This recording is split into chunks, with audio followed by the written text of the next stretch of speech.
પ્રકરણ 3 રેસાથી કાપડ સુધી. ધોરણ 6માં તમે વનસ્પતિના છોડમાંથી કેટલાક રેસાઓ મેળવવામાં આવે છે તે ભણ્યા હતા. તમે એ પણ ભણી ગયા કે ઊન તથા રેશમ પ્રાણીઓમાંથી પ્રાપ્ત થાય છે. ઘેટા અથવા યાકની રૂંવાટીમાંથી ઊન મળે છે. રેશમના કીડાના કોશેટામાંથી રેશમના રેસા પ્રાપ્ત થાય છે. શું તમે જાણો છો કે ઘેટાના શરીરના કયા ભાગમાંથી રેસાઓ મળે છે? શું તમે માહિતગાર છો કે આ રેસાઓને કેવી રીતે ઊનમાં રૂપાંતરિત કરવામાં આવે છે જે આપણે સ્વેટર ગૂંથવા માટે બજારમાંથી ખરીદીએ છીએ? શું તમે જાણો છો કે રેશમના રેસામાંથી રેશમ કેવી રીતે બનાવવામાં આવે છે જેના વડે સાડીઓ વણવામાં આવે છે? આ પ્રકરણમાં આપણે આવા કેટલાક પ્રશ્નોના જવાબ મેળવવા પ્રયત્ન કરીશું. પ્રાણીજ રેસાઓ, ઊન અને રેશમ, animal fibres, wool and silk. 1. ઊન, વૂલ. ઊન આપણને ઘેટા, બકરા, યાક અને તેવા બીજા પ્રાણીઓમાંથી પ્રાપ્ત થાય છે. આ ઊનની રૂંવાટી ધરાવતા પ્રાણીઓના શરીર ઊનના વાળથી ઢંકાયેલા હોય છે. શું તમે જાણો છો કે આ પ્રાણીઓની ચામડી કેમ વાળનું ઘટ્ટ સ્તર ધરાવે છે? વાળ પુષ્કળ પ્રમાણમાં હવા પકડી રાખે છે. હવા ઉષ્માની મંદ વાહક છે. આમ આવા ઘટ્ટ વાળ પ્રાણીઓને હૂંફ પૂરી પાડે છે. આ વાળ જેવા રેસાઓ વડે ઊનનું નિર્માણ કરવામાં આવે છે. પ્રવૃત્તિ 3. તમારા શરીર, હાથ પર તેમજ માથામાં રહેલા વાળનો સ્પર્શ કરો. તમને કંઈ તફાવત જણાય છે? કયા વાળ બરછટ અને કયા વાળ સુંવાળા જણાય છે? આપણી જેમ ઘેટાના શરીર પર પણ 2 પ્રકારના વાળ હોય છે. એક દાઢીના ભાગમાં બરછટ વાળ અને 2 ચામડીની નજીક પાતળા સુંવાળા વાળ. આ પાતળા વાળ આપણને ઊન બનાવવા માટે રેસા પૂરા પાડે છે. ઘેટાની કેટલીક જાતિ ફક્ત પાતળા સુંવાળા વાળ જ ધરાવે છે. ખાસ કરીને આવી જાતિના ઘેટાઓને એટલા માટે પસંદ કરવામાં આવે છે કે જેઓ માત્ર સુંવાળા વાળ ધરાવતા બચ્ચાઓને જન્મ આપે. સુંવાળા વાળ ધરાવતા ઘેટાઓ ઉત્પન્ન કરવા માટે પિતૃ પસંદગીની આ પ્રક્રિયાને પસંદગીલક્ષી સંવર્ધન, સિલેક્ટિવ બ્રીડિંગ કહે છે. ઊન આપવાવાળા પ્રાણીઓ, એનિમલ્સ that yield wool. આપણા દેશના જુદા જુદા ભાગોમાં ઘેટાની અનેક ઓલાદો જોવા મળે છે. જો કે ઘેટાઓની રૂંવાટી એ ઊનનો એકમાત્ર સ્ત્રોત નથી. છતાં બજારમાં મોટા ભાગે પ્રાપ્ત થતું ઊન ઘેટાઓનું જ હોય છે. તિબેટ તથા લદ્દાખ જેવા પ્રદેશોમાં યાક નામના પ્રાણીનું ઊન પ્રચલિત છે. અંગોરા ઊન એ અંગોરા બકરીમાંથી મેળવવામાં આવે છે, જે પહાડી પ્રદેશોમાં જોવા મળે છે, જેવા કે જમ્મુ અને કાશ્મીર. બકરીના વાળમાંથી પણ ઊન પ્રાપ્ત થાય છે. કાશ્મીરી બકરીઓ વડે મળતું ઊન સુંવાળું હોય છે, જેનો પશ્મિના શાલ પ્રકારની સુંવાળી પાતળી શાલ વણવામાં ઉપયોગ થાય છે. ઊંટના શરીરના વાળનો પણ ઊન તરીકે ઉપયોગ કરવામાં આવે છે. દક્ષિણ અમેરિકામાં જોવા મળતા લામા અને અલ્પાકા પ્રાણીઓ પણ ઊન આપે છે. રેસાઓ એટલે કે રૂંવાટીમાંથી ઊન. From fibres to wool. ઊન મેળવવા માટે ઘેટાનો ઉછેર કરવામાં આવે છે. તેના વાળ કાપી અને પ્રક્રિયા કરીને ઊન બનાવવામાં આવે છે. ચાલો આપણે આ પ્રક્રિયા વિશે શીખીએ.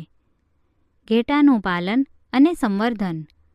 જો તમે જમ્મુ અને કાશ્મીર, હિમાચલ પ્રદેશ, ઉત્તરાખંડ, અરુણાચલ પ્રદેશ અને સિક્કિમ જેવા પહાડી વિસ્તારો અથવા હરિયાણા, પંજાબ, રાજસ્થાન અને ગુજરાતના મેદાનના વિસ્તારોની મુસાફરી કરો તો તમને ભરવાડો ઘેટાના ઝુંડ ચરાવતા નજરે પડશે. ઘેટું શાકાહારી પ્રાણી છે. તે ઘાસ અને વનસ્પતિના પાંદડા ખાય છે. ઘેટાને પાળનારા તેમને લીલો ચારો ઉપરાંત દાળનું મિશ્રણ, મકાઈ, જુવાર, ખોળ એટલે કે બીજમાંથી તેલ કાઢી લીધા બાદ વધેલા પદાર્થ તથા ખનિજ દ્રવ્ય પણ ખવડાવતા હોય છે. શિયાળામાં ઘેટાઓને ઘરની અંદર રાખવામાં આવે છે અને તેમને પાંદડા, અનાજ અને સૂકો ચારો ખવડાવવામાં આવે છે. આપણા દેશના અનેક ભાગોમાં ઘેટાઓને તેમના ઊન માટે પાળવામાં આવે છે. કોષ્ટકમાં ઘેટાઓની કેટલીક જાતિઓના નામ આપેલા છે, જેમને આપણા દેશમાં ઊનના ઉત્પાદન માટે પાળવામાં આવે છે. કોષ્ટકમાં તેમના વડે મળતી ઊનની ગુણવત્તા અને પોત એટલે કે ટેક્સચર, વણાટનું ઘટ્ટાણું પણ દર્શાવેલ છે. ક્રમ, જાતિનું નામ, ઊનની ગુણવત્તા, કયા રાજ્યમાં પ્રાપ્ત થાય છે? 1. લોહી, સારી ગુણવત્તાવાળું ઊન, રાજસ્થાન, પંજાબ. 2. રામપુર બુશાયર, કથ્થઈ ઊન, ઉત્તર પ્રદેશ, હિમાચલ પ્રદેશ. 3. નાલી, નલી, ગાલીચાનું ઊન, રાજસ્થાન, હરિયાણા, પંજાબ. 4. બાખરવાલ, શાલના વણાટ માટેનું ઊન, જમ્મુ અને કાશ્મીર. 5. મારવાડી, બરછટ ઊન, ગુજરાત. 6. પાટનવાડી, મોજા, ગંજી જેવી હોશિયારી માટે, ગુજરાત. ઘેટાની કેટલીક પ્રજાતિના શરીર પર ઘાટી રૂંવાટી હોય છે, જેમાંથી મોટા પ્રમાણમાં સારી ગુણવત્તાનું ઊન પ્રાપ્ત થાય છે. જેમ કે પહેલાં આપણે જોઈ ગયા કે ઘેટાઓને પસંદગીલક્ષી સંવર્ધન વડે પેદા કરવામાં આવે છે. આ પ્રક્રિયામાં કોઈ એક સારી જાતિના નર કે માદા પસંદ કરવામાં આવે છે. જ્યારે પાળેલા ઘેટાના શરીર પરના વાળનો જથ્થો વધી જાય ત્યારે ઊન મેળવવા માટે તેને કાપવામાં આવે છે. રેસાઓમાંથી ઊનમાં રૂપાંતરની પ્રક્રિયા, processing fibres into wool. Sweater ગૂંથવા માટે વપરાતું ઊન કે શાલ વણવા માટે વપરાતું ઊન એક લાંબી પ્રક્રિયા દ્વારા પ્રાપ્ત થાય છે, જે નીચે મુજબના સોપાનો ધરાવે છે. સોપાન 1. ઘેટાઓના શરીર પરથી તેની પાતળી ચામડી સહિત રૂંવાટીને ઉતારી લેવામાં આવે છે. આ પ્રક્રિયાને કાતરણી, શેરિંગ કહે છે. હજામ આપણા વાળ કાપવા માટે જે મશીનનો ઉપયોગ કરે છે તેવા મશીનોનો ઉપયોગ કરવામાં આવે છે. સામાન્ય રીતે ગરમીની ઋતુમાં વાળ કાપવામાં આવે છે કે જેથી તેમના શરીર પર રક્ષણાત્મક આવરણ ન હોવા છતાં તે જીવંત રહી શકે. આ વાળ વડે ઊનના રેસાઓ બને છે. ઊનના આ રેસાઓ પર પ્રક્રિયા દ્વારા ઊનના દોરાઓ બનાવવામાં આવે છે. જેવી રીતે આપણા વાળ કાપવામાં આવે છે કે પિતાજી દાઢી કરે છે, તે રીતે ઊનને ઉતારતી વખતે ઘેટાઓને ખાસ દર્દ થતું હોતું નથી. શું તમે જાણો છો કે આવું શા માટે થાય છે? ચામડીનું સૌથી ઉપરનું સ્તર મૃત કોષોનું બનેલું હોય છે. સાથે સાથે જેમ તમને નવા વાળ ઉગે છે તે રીતે ઘેટાને પણ નવા વાળ ઉગવા લાગે છે. સોપાન 2. ચામડી સહિત ઉતારેલા વાળને ટાંકીમાં નાખીને સારી રીતે ધોવામાં આવે છે, જેથી તેમાંથી ચીકાશ, ધૂળ અને મેલ નીકળી જાય. આ પ્રક્રિયાને ઘસવાની પ્રક્રિયા, સ્કોરિંગ કહે છે. હાલના સમયમાં ઘસવાની આ પ્રક્રિયા મશીનો વડે કરવામાં આવે છે. સોપાન 3. ઘસવાની પ્રક્રિયા બાદ તેમનું વર્ગીકરણ એટલે કે સોર્ટિંગ કરવામાં આવે છે. વાળવાળી ચામડીને કારખાનામાં મોકલવામાં આવે છે, જ્યાં તેમનો જુદા જુદા પોત એટલે કે ટેક્સચર મુજબ તેમને જુદા પાડી વર્ગીકરણ થાય છે. સોપાન 4. નાના નાના રૂંવાટીવાળા એટલે કે ફ્લફી તંતુઓ, જેને બર કહે છે, તેમને વાળમાંથી કાઢી લેવામાં આવે છે. આ એ જ બર છે જે કેટલીકવાર તમારા સ્વેટરમાં જોવા મળે છે.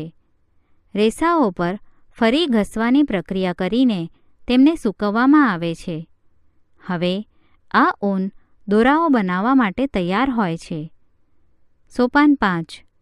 ઊનના રેસાઓને જુદા જુદા રંગમાં રંગવામાં આવે છે, કારણ કે ઘેટા તથા બકરીના કુદરતી વાળ સામાન્ય રીતે કાળા, કથ્થઈ તથા સફેદ હોય છે. સોપાન 6. હવે ઊનના રેસાઓને સીધા કરવામાં આવે છે. તેમને ઓળવામાં આવે છે અને દોરી સ્વરૂપે લપેટવામાં આવે છે. લાંબા રેસાઓમાંથી સ્વેટર માટેનું ઊન તૈયાર થાય છે, જ્યારે ટૂંકા રેસાઓને કાંતી એટલે કે સ્પન ને ઊનના કપડામાં વણી એટલે કે વોવન લેવામાં આવે છે. રેશમ, સિલ્ક. સિલ્કના રેસા પણ પ્રાણી જ રેશા છે. રેશમના કીડાઓ રેશમના રેસાઓનું નિર્માણ કરે છે. રેશમ પ્રાપ્ત કરવા માટે રેશમના કીડાઓનો ઉછેર કરવો તેને સેરીકલ્ચર કહે છે. રેશમ મેળવવાની પદ્ધતિની ચર્ચા કરીએ તે અગાઉ રેશમના કીડા સિલ્ક મોથના જીવનચક્ર વિશે જાણવું રસપ્રદ બનશે. રેશમના કીડાની જીવનગાથા. Life history of silk moth. માદા રેશમનો કીડો ઈંડા આપે છે, જેમાંથી ડીંભ નીકળે છે, જેને કેટરપિલર અથવા રેશમનો કીડો કહે છે. કેટરપિલર વૃદ્ધિ પામીને તેના જીવનચક્રની ત્યાર પછીની અવસ્થામાં આવે છે. તેને કોષિત અવસ્થા એટલે કે પ્યુપા કહે છે. તે પોતાની આસપાસ જાળું રચે છે, જે તેને પકડી રાખવામાં મદદરૂપ થાય છે. ત્યારબાદ તે પોતાના માથાને અંગ્રેજી 8 આકારમાં એક છેડાથી બીજા છેડા સુધી લઈ જાય છે. તે દરમિયાન કેટરપિલર પ્રોટીનના બનેલા તાંતણાઓનો સ્ત્રાવ કરતો જાય છે, જે હવાના સંપર્કમાં આવતા રેશમનો તાર બને છે.